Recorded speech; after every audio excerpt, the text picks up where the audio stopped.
गांव के बुजुर्ग अक्सर कहते थे कि कुछ नाम ऐसे होते हैं जिन्हें रात में नहीं लेना चाहिए, क्योंकि अंधेरे में वो नाम सिर्फ बोले नहीं जाते, सुने भी जाते हैं। नीलावंती उन्हीं नामों में से एक थी। शेखर को इन बातों पर कभी भरोसा नहीं था।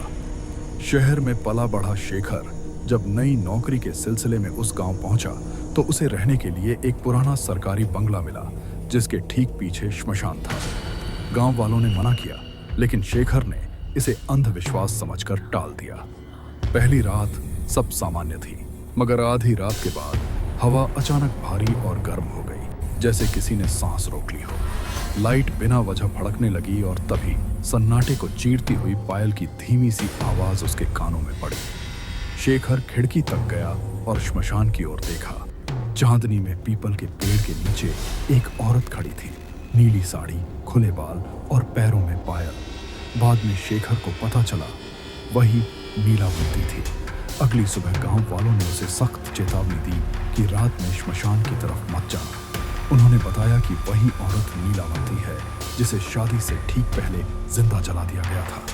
दूल्हे ने उसे अपनाने से इनकार कर दिया था और समाज ने उसे बोझ समझकर आग में झोंक दिया। शेखर हंस दिया और इसे डर फैलाने की कहानी समझा, लेकिन तीसरी रात नींद के बीच उसके कान के पास किसी की ठंडी सांस महसूस हुई और एक आवाज उसके दिमाग में उतर गई, तुमने मुझे देखा है? उसकी आंखें खुली तो कमरे के कोने में नीलावंती खड़ी थी। इस बार उसका चेहरा साफ दिख रहा था, जली हुई त्वचा, खाली आंखें और होंठों पर एक ऐसी मुस्कान जो इंसानी नहीं थी। वो धीरे धीरे उसकी ओर बढ़ रही थी और हर कदम के साथ पायल की छन छन अब उसके दिल की धड़कन बन चुकी थी। सुबह जब शेखर उठा तो उसके गले पर नीली उंगलियों के निशान थे। डर अब मजाक नहीं रहा। वो तांत्रिक के पास पहुंचा। तांत्रिक ने उसकी हालत देखकर आंखें झुका ली और कहा कि नीलावंती कुंवारी जलाई गई थी और जो भी आदमी उसे देख ले वो उसे अपना पति मान लेती है। शेखर ने कांपते हुए पूछा कि फिर क्या होता है? तांत्रिक ने धीमी आवाज में कहा कि फिर नीलावंती उसे श्मशान में अपने साथ ले जाती है, हमेशा के लिए। उसी रात शेखर भागने वाला था, लेकिन कमरे की दीवारों से पानी टपकने लगा।